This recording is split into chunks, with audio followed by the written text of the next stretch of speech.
जय हिंद दोस्तों, जोश एजुकेशन पर आप सभी का स्वागत है।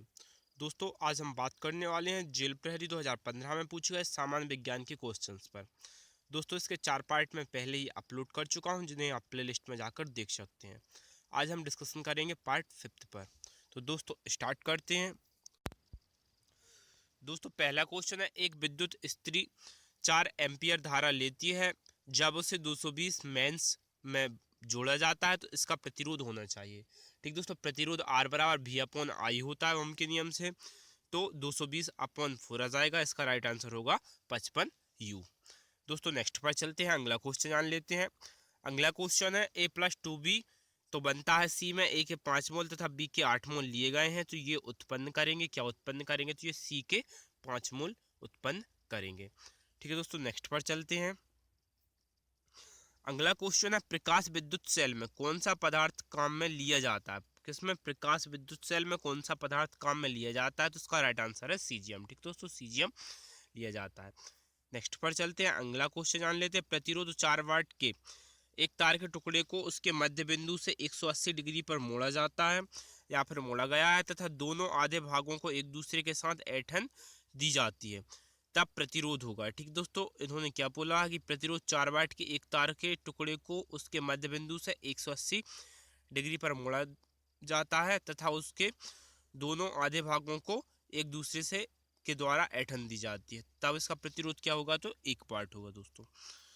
दोस्तों नेक्स्ट पर चलते हैं। PAN का पूरा नाम क्या होता है, तो PAN का पूरा नाम पैराक्सी एसिटाइल नाइट्रेट होता है। क्या होता है, पैराक्सी एसिटाइल नाइट्रेट। दोस्तों, अगला क्वेश्चन है, सरल आवर्त गति का उदाहरण है, तो एक उथले गोलाकार बाउल में लुढ़कती हुई कांच की अंटी या फिर गेंद। ठीक दोस्तों, सरल आवर्त गति का उदाहरण क्या है, तो एक उथले गोलाकार बाउल में लुढ़कती हुई कांच की अंटी। दोस्तों, अगला क्वेश्चन है, तंत्रिका तंत्र की संरचनात्मक एवं कार्यात्मक इकाई है, तो क्या होती है, न्यूरॉन होती है। ठीक दोस्तों, तंत्रिका तंत्र की पूछा गया है, तो तंत्रिका तंत्र की क्या होती है, न्यूरॉन होती है।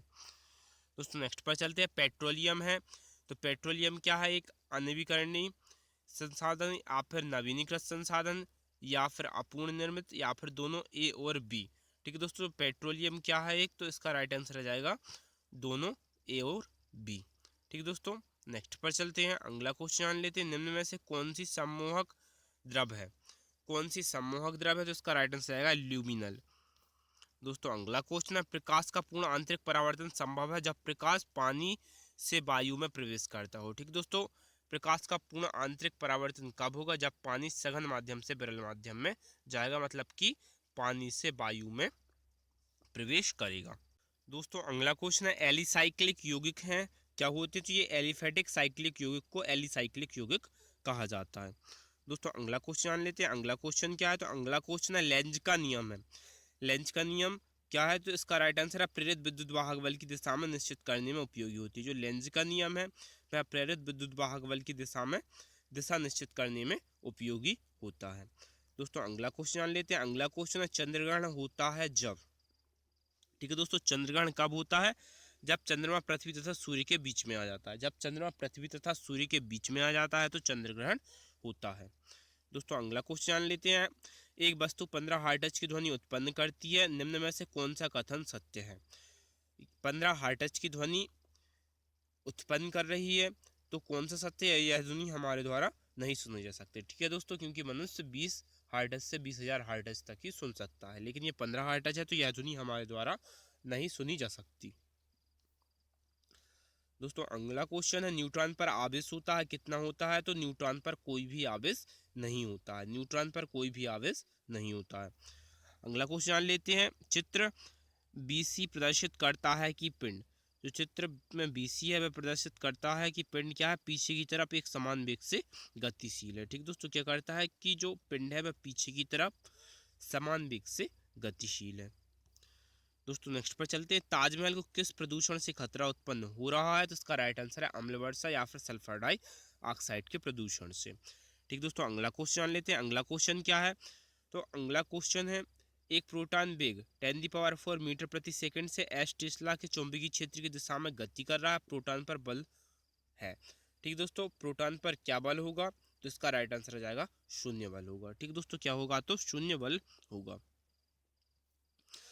प्लास्टर ऑफ पेरिस है, क्या होता है, तो ये CaSO4 इंटू H2O होता है। ठीक दोस्तों, प्लास्टर ऑफ पेरिस क्या होता है, तो इसका राइट आंसर जाएगा CaSO4 इंटू H2, या फिर कहीं कहीं पर इसका फॉर्मूला 1/2 H2O भी होता है। ठीक दोस्तों, नेक्स्ट पर चलते हैं, अगला क्वेश्चन जान लेते हैं। अगला क्वेश्चन है परमाणु क्रमांक Z एवं परमाणु संख्या A के एक परमाणु x में न्यूट्रॉन की संख्या है, तो x में न्यूट्रॉन की कितनी संख्या होगी, तो इसकी राइट आंसर आ जाएगा आपका, न्यूट्रॉन की संख्या क्या होती है आपकी, प्रोटॉन की संख्या और द्रव्यमान संख्या का माइनस होता है। ठीक दोस्तों, तो A-Z होगी। एक परमाणु क्रमांक Z एवं द्रव्यमान संख्या A कि एक परमाणु x में न्यूट्रॉन की संख्या कितनी होगी, तो A-Z होगी। ठीक है दोस्तों, परमाणु क्रमांक में से यदि हम परमाणु द्रव्यमान में से यदि हम परमाणु संख्या को घटाएंगे तो न्यूट्रॉन की संख्या हमें ज्ञात हो जाएगी। दोस्तों नेक्स्ट पर चलते हैं, अगला क्वेश्चन क्या, सोडियम, रुबिडियम, पोटेशियम, मैग्नीशियम के परमाणु त्रिज्या के बढ़ते क्रम में व्यवस्थित कीजिए। ठीक दोस्तों, तो मैग्नीशियम, सोडियम, पोटेशियम और रुबिडियम आ जाएगा। दोस्तों नेक्स्ट पर चलते हैं, बढ़ते हुए क्रम में लिखना। ठीक है दोस्तों, नेक्स्ट पर चलते हैं, का ताप 1 डिग्री सेल्सियस के बढ़ाने के लिए आवश्यक ऊष्मा की मात्रा कहलाती है, तो किलो कैलोरी कहलाती है। कि 1 किलोग्राम पानी का ताप 1 डिग्री सेल्सियस के लिए बढ़ाने के लिए जितनी ऊष्मा की आवश्यकता होगी उसे हम किलो कैलोरी कहेंगे। दोस्तों नेक्स्ट पर चलते हैं, निम्न में से किस बंध में दिशात्मक गुण होते हैं, तो इसका राइट आंसर है सहसंयोजक बंध में। जो सहसंयोजक बंध होता है उसमें दिशात्मक गुण होते हैं। अगला क्वेश्चन जान लेते हैं, प्रत्येक खाद्य श्रृंखला में हरे पादप है, तो प्रत्येक खाद्य श्रृंखला में हरे पादप उत्पादक होते हैं। दोस्तों अगला क्वेश्चन जान लेते हैं, अगला क्वेश्चन, यदि दो तत्वों को विद्युत ऋणता 1.5 व 3 है तो उनके मध्य बंध किस प्रकार होगा, तो सहसंयोजी बंध होगा। किस प्रकार का बंध होगा, तो सहसंयोजी बंध होगा। दोस्तों नेक्स्ट पर चलते हैं, एक उदासीन वस्तु में होते हैं, एक उदासीन वस्तु में क्या होते हैं, धनात्मक तथा ऋणात्मक आवेश समान संख्या में होते हैं। ठीक है दोस्तों, धनात्मक और ऋणात्मक आवेश यदि समान संख्या में होंगे तो कोई सी भी वस्तु उदासीन होगी। दोस्तों नेक्स्ट पर चलते हैं, उच्च आवृत्ति की ध्वनि का तारतम्य होता है, तो उच्च आवृत्ति की यदि ध्वनि होगी तो उसका उच्च तारतम्य ही होगा। अगला क्वेश्चन है, निम्न में से कौन सा कथन गलत है, गलत है पूछा गया है। फ्यूज तार निम्न प्रतिरोध तथा गलनांक रखता है। ठीक दोस्तों, ये बिल्कुल सही है। हीटर का उच्च तार उच्च विशिष्ट प्रतिरोध तथा गलनांक रखता है, तो ये भी सही है। इन दोनों फ्यूज के स्थान पर MCB का उपयोग किया जाता है। ठीक दोस्तों, ये भी सही है। बंद परिपथ में धारा प्रवाहित नहीं होती। ठीक दोस्तों, तो इसका आपको गलत कथन बताना है, तो बंद परिपथ में धारा प्रवाहित नहीं होती, ये कथन बिल्कुल ही असत्य है। दोस्तों नेक्स्ट पर चलते हैं, विराम जड़त्व का वह गुण है जिसके कारण पिंड स्वयं परिवर्तित करने में असमर्थ है। ठीक दोस्तों, तो इसका राइट आंसर जाएगा विराम की स्थायी अवस्था। ठीक दोस्तों, विराम जड़त्व का वह गुण है जिसके कारण पिंड स्वयं परिवर्तित करने में असमर्थ होता है। क्या, तो विराम की जो स्थायी अवस्था होता है वह जो पिंड है वह उसको परिवर्तित करने में स्वयं असमर्थ होता है जब तक कि उस पर बाह्य बल आरोपित ना किया जाए। ठीक दोस्तों, नेक्स्ट पर चलते हैं, अगला क्वेश्चन जान लेते हैं, उपर्युक्त यौगिकों में क्रमशः द्वितीय कार्बन उपस्थित होते हैं। ठीक दोस्तों, उपर्युक्त यौगिक में क्रमशः द्वितीय कार्बन उपस्थित है। ठीक है दोस्तों, तो द्वितीय कार्बन कहाँ पर उपस्थित है, इसका राइट आंसर हो जाएगा 6, 4 एंड 5 में। ठीक दोस्तों, कहाँ पर, तो 6, 4 और 5 कंडीशन पर। दोस्तों नेक्स्ट पर चलते हैं, अगला क्वेश्चन जान लेते हैं। अगला क्वेश्चन क्या है, तो मुकुलन किस में अलैंगिक प्रजनन की विधि है, तो जो हाइड्रा होता है उसमें मुकुलन होता है। ठीक दोस्तों, हाइड्रा में क्या होता है, मुकुलन होता है, जबकि प्लेनेरिया में पुनर्उद्भवन की क्षमता सर्वाधिक पाई जाती है। ठीक दोस्तों, नेक्स्ट पर चलते हैं, अगला क्वेश्चन जान लेते हैं, सल्फा औषधियां निम्न में से किसके व्युत्पन्न है, तो ये सल्फोनिल एमाइड के व्युत्पन्न होते हैं। ये सल्फेनिल एमाइड के जो व्युत्पन्न होते हैं उन्हें सल्फा औषधियां कहते हैं। अगला क्वेश्चन जान लेते हैं, जब एक चुंबक एक कुंडली के में प्रवेशित की जाती है तब प्रेरित विद्युत वाहक बल निम्न पर निर्भर नहीं करता, तो किस पर निर्भर नहीं करता, कुंडली के प्रतिरोध पर निर्भर नहीं करता है। अगला क्वेश्चन है, वायलिन एक संगीत का साज है जिसमें ब्लैंक। ठीक है, तो वायलिन एक संगीत का साज है जिसमें तनी हुई डोरी होती है। ठीक दोस्तों, क्या होती है, तनी हुई डोरी होती है। दोस्तों अगला क्वेश्चन, अचानक होने वाले वंशागत परिवर्तन कहलाते हैं, तो उत्परिवर्तन। अचानक होने वाले जो वंशानुगत परिवर्तन होते हैं उन्हें उत्परिवर्तन कहा जाता है। अगला क्वेश्चन है, लाल रुधिर कोशिकाओं का जीवन काल होता है, जो लाल रुधिर कोशिकाएं होती हैं उनका जीवन काल 90 से 120 दिन होता है। ठीक दोस्तों, यानी कि 4 माह बोल सकते हैं। निम्न में से ग्लोब्यूलर प्रोटीन होता है तो ठीक है दोस्तों क्या होता है, तो ये मायोग्लोबिन या फिर हीमोग्लोबिन होता है। जो ग्लोब्यूलर प्रोटीन होता है या मायोग्लोबिन या फिर हीमोग्लोबिन होता है। दोस्तों अगला क्वेश्चन है 12 ग्राम कार्बन में प्रोटॉन इलेक्ट्रॉन व न्यूट्रॉन की कुल संख्या होगी। तो 12 ग्राम कार्बन में प्रोटॉन इलेक्ट्रॉन व न्यूट्रॉन की कुल संख्या कितनी होगी, तो 1.084 इंटू 10⁻25 होती है दोस्तों। दोस्तों अगला क्वेश्चन है सबसे हल्का तत्व कौन सा है, तो उसका राइट आंसर है हाइड्रोजन। झिल्ली जैविक जनन संबंधित है तो किससे, तो कोशिका झिल्ली से। ठीक दोस्तों किससे संबंधित है, तो कोशिका झिल्ली से संबंधित है। दोस्तों अगला क्वेश्चन जान लेते हैं, नर में शुक्राणु उत्पन्न होते हैं तो वृषण में होते हैं। दोस्तों अगला क्वेश्चन है विद्युत मोटर एक ऐसी युक्ति है जो परिवर्तित करती है। जो विद्युत मोटर होती है वह विद्युत ऊर्जा को यांत्रिक ऊर्जा में कन्वर्ट करती है। दोस्तों अगला क्वेश्चन जान लेते हैं, अगला क्वेश्चन क्या है, तो एनटीपी पर 2 मोल अणु H2 कितना आयतन घेरते हैं। एनटीपी पर 2 मोल H2 कितना आयतन घेरते हैं, तो इसका राइट आंसर जाएगा 44.8 लीटर। दोस्तों अगला क्वेश्चन जान लेते हैं, एक पिंड की गति जो समान समय अंतराल में अलग अलग दूरी तय करती है कही जा सकती है जिगजैग, उसको हम कह सकते हैं। दोस्तों अगला क्वेश्चन जान लेते हैं, जायांग का ग्राही भाग होता है। तो जायांग का जो ग्राही भाग होता है वो वर्तिकाग्र होता है। ठीक दोस्तों नेक्स्ट पर चलते हैं, अगला क्वेश्चन है सब्जी संवर्धन से संबंधित विज्ञान कहलाता है। तो सब्जी संवर्धन से संबंधित विज्ञान को ओलेरिकल्चर कहते हैं। दोस्तों अगला क्वेश्चन है मांसाहारी प्रदर्शित होती हैं। तो मांसाहारी द्वितीयक व तृतीयक उपभोक्ता होते हैं।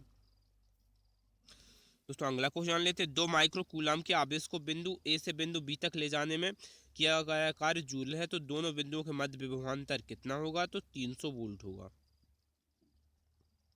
ठीक दोस्तों 2 माइक्रो कूलाम के आवेश को बिंदु ए से बिंदु बी तक ले जाने में किया गया कार्य यदि जूल है, दोनों बिंदुओं के मध्य विभवांतर 300 वोल्ट होगा। दोस्तों अगला क्वेश्चन जान लेते हैं, अगला क्वेश्चन है प्रतिरोध आर का एक तार n बराबर भागों में काटा जाता है। दोस्तों कई बार क्वेश्चन पूछा गया तब ये भाग समांतर क्रम में जोड़े जाते हैं तो संयोजन का कुल प्रतिरोध होगा तो R/n² होता है। दोस्तों ये क्वेश्चन कई बार पूछा गया है। दोस्तों अगले क्वेश्चन पर चलते हैं, अगला क्वेश्चन, एक धारावाही लूप एक समान चुंबकीय क्षेत्र में स्थित है। इस पर कार्यरत बल आघूर्ण किस पर निर्भर नहीं करता, तो लूप की आकृति पर इसका जो कार्यरत बल आघूर्ण पर निर्भर नहीं करेगा। दोस्तों अगला क्वेश्चन है, कोई बहुत भारी पिंड जो स्वयं प्रकाशित होता है कहलाता है। तो इसे तारा कहते हैं। 1 अमीटर में 0.1 एम्पियर की धारा बहने पर पूरे पैमाने का विक्षेप होता है। इसे 10 एम्पियर परास के अमीटर में बदलने पर 1 अमीटर के प्रतिरोध तथा प्रयुक्त किए गए शंट प्रतिरोध के बीच का अनुपात होगा। तो इसका राइट आंसर आ जाएगा 9:1 होगा। कितना होगा, तो 9:1। दोस्तों अगला क्वेश्चन है, एमजी में उपस्थित है क्या होता है, तो क्लोरोफिल उपस्थित होता है। पेप्सिन पाचन करता है। तो अमाशय में प्रोटीन का पाचन पेप्सिन के द्वारा किया जाता है। सोडियम कार्बोनेट का निर्माण किस विधि द्वारा होता है, तो सोडियम कार्बोनेट का निर्माण साल्वे विधि के द्वारा किया जाता है। दोस्तों अगला क्वेश्चन है, ग्रीन हाउस प्रभाव निम्नलिखित से में से संबंधित है। तो ग्रीन हाउस प्रभाव किससे संबंधित है, तो ग्लोबल वार्मिंग से। लार में उपस्थित एमाइलेज एंजाइम पाचन करता है। तो किसका, शर्करा का। कशेरुकी वृक्क की आधारीय इकाई है। तो कशेरुकी वृक्क की आधारीय इकाई क्या होती है, नेफ्रॉन होती है। जबकि तंत्रिका तंत्र की न्यूरॉन होती है। टाइफाइड के उपचार में प्रयुक्त दवा होती है। तो क्लोरोमाइसिटिस कौन सी होती है, क्लोरोमाइसिटिस के द्वारा टाइफाइड का उपचार किया जाता है। दोस्तों अगला क्वेश्चन जान लेते हैं, अगला क्वेश्चन क्या है, इनमें से किस एक की कोशिका भित्ति सेलुलोज की नहीं बनी होती। जो जीवाणु होते हैं उनकी कोशिका भित्ति सेलुलोज की नहीं बनी होती है। ठीक है दोस्तों, किसकी बनी होती, तो लाइपोप्रोटीन। नेक्स्ट पर चलते हैं, उत्सर्जन का कार्य वृक्क के अलावा होता है। उत्सर्जन का कार्य वृक्क के अलावा होता है तो त्वचा के द्वारा भी। ठीक दोस्तों, पसीने के रूप में। नेक्स्ट पर चलते हैं, उपार्जित लक्षणों की वंशागति को किसके द्वारा प्रस्तावित किया गया था, तो यह लैमार्क के द्वारा प्रस्तावित किया गया था। अगला क्वेश्चन, भू तथा समुद्र समीर आधारित होती हैं। तो ऊष्मा संवहन की परिघटना पर यह आधारित होती हैं। अगला क्वेश्चन है, आधुनिक आवर्त सारणी परमाणु क्रमांक पर आधारित है। वह प्रयोग जो कि परमाणु क्रमांक की उपयोगिता सिद्ध करता है कि एक्सकरण स्पेक्ट्रम पर मोजले का कार्य। ठीक दोस्तों, एक्सकरण स्पेक्ट्रम पर मोजले का कार्य परमाणु क्रमांक की उपयोगिता सिद्ध करता है। दोस्तों अगला क्वेश्चन है, राइबोफ्लाविन की कमी से के कारण होता है। ठीक दोस्तों, राइबोफ्लाविन की कमी के कारण क्या होता है, तो किलोसिस होता है। अगला क्वेश्चन है, एक गोली दर्पण की फोकस दूरी 20 सेंटीमीटर है, इस दर्पण की वक्रता त्रिज्या होगी, तो फोकस दूरी 20 है तो वक्रता त्रिज्या 40 सेंटीमीटर होगी। ठीक दोस्तों, दुगनी। नेक्स्ट पर चलते हैं, तंत्रिका कोशिका की कोशिका काय में केंद्रक तथा कोशिका द्रव उपस्थित होते हैं तथा इसे कहते हैं तंत्रिकाक्ष कहा जाता है। एप्सॉन। नेक्स्ट पर चलते हैं, शरीर के क्षतिग्रस्त भाग में लगातार रक्त का बहना निम्न की कमी के कारण होता है, तो ये विटामिन के की कमी के कारण होता है। दोस्तों अगला क्वेश्चन जान लेते हैं। अगला क्वेश्चन बोमेन संपुट का कार्य है, तो निस्यंदन बोमेन संपुट का कार्य होता है। दोस्तों अगला क्वेश्चन है, पुष्पोरित पादपों में निषेचन उत्पन्न करता है, क्या उत्पन्न करता है, तो इसका राइट आंसर आ जाएगा भूरण। क्या उत्पन्न करता है, तो ये भूरण उत्पन्न करता है। दोस्तों नेक्स्ट पर चलते हैं। अगला क्वेश्चन, निम्न में से कौन सा कथन असत्य है पूछा गया है, तो हाइड्रोजन की ऑक्सीकरण अवस्था +1 तथा -1 है, यह असत्य कथन है। दोस्तों नेक्स्ट पर चलते हैं। अगला क्वेश्चन, लैक्टोज की उपस्थिति में लैक्टाज परावर्तित होता है, किसमें परिवर्तित हो जाता है, तो ग्लूकोज तथा गैलेक्टोज में परिवर्तित हो जाता है। अगला क्वेश्चन, एक कृत्रिम पारिस्थितिक तंत्र है, तो क्या है, एक्वेरियम एक कृत्रिम पारिस्थितिक तंत्र होता है। दोस्तों अगला क्वेश्चन है, ऊंचाई पर रहने पर लाल रुधिर कोशिकाओं की संख्या बढ़ जाती है, क्योंकि पर्वतों पर ऑक्सीजन कम मात्रा में होती है। ठीक दोस्तों, पर्वतों पर ऑक्सीजन कम मात्रा में होती है, इसके कारण लाल रुधिर कोशिकाओं की संख्या बढ़ जाती है। नेक्स्ट पर चलते हैं। नर की अपेक्षा मादाओं को भोजन में आयरन की अधिक आवश्यकता होती है, क्योंकि मासिक धर्म के समय आयरन की हानि होती है। दोस्तों अगला क्वेश्चन है, ग्लाइकोलाइसिस क्रिया होती है, तो लगभग सभी कोशिकाओं में ग्लाइकोलाइसिस की क्रिया होती है। अगला क्वेश्चन है, निम्न में से कौन सा सत्य नहीं है पूछा गया, तो स्थायी कठोरता को जल को उबाल कर दूर किया जा सकता है। ठीक दोस्तों, जो स्थायी कठोरता होती है जल की, उसको उबाल कर दूर किया जा सकता है, यह सत्य कथन नहीं है। अगला क्वेश्चन जान लेते हैं। मेढक में त्वचा शोषण हेतु उपर्युक्त रहती हैं, क्या रहती है, अधिक संवहनीय होने के कारण। ठीक है दोस्तों, उपर्युक्त क्या रहती हैं, नम होने के कारण, सल्क तथा रोमों की अनुपस्थिति के कारण, तुझी शोषण होता है, तो उसका राइट आंसर है उपरोक्त सभी के कारण। अगला क्वेश्चन, जल का उच्च गलनांक क्वथनांक निम्न के कारण होता है, तो जो जल का उच्च क्वथनांक होता है वह हाइड्रोजन बंध के कारण होता है। अगला क्वेश्चन, जंतु विलुप्त होने के मुख्य कारण क्या है, तो वनीकरण प्रदूषण के कारण। ठीक दोस्तों, नेक्स्ट पर चलते हैं। अगला क्वेश्चन क्या है, तो वह सूक्ष्मजीव जो कि नाइट्रोजन का स्थिरीकरण करते हैं तो करता है, तो इसका राइट आंसर है राइजोबियम, राइट आंसर आ जाएगा दोस्तों। अगला क्वेश्चन है, निम्न में से सही मिलान का चयन करिए। ठीक दोस्तों, सही मिलान बचाना, जो टेस्टोस्टेरोन होता है वह वृषण से स्रावित होता है। अगला क्वेश्चन, श्वसन मार्ग स्तंभी सीलिया युक्त उपकर्ता उपकला कोशिकाओं में अस्तारित होती हैं, सीलिया का मुख्य कार्य है। ठीक दोस्तों, श्वसन मार्ग स्तंभी सीलिया युक्त उपकला कोशिकाओं में अस्तारित होती है, सीलिया का मुख्य कार्य क्या है, तो जीवाणु तथा धूल के कणयुक्त श्लेष्मा को बाहर निकालना। आई होप फ्रेंड्स आपको वीडियो पसंद आया होगा। मिलते हैं अगले वीडियो के साथ। Thank you.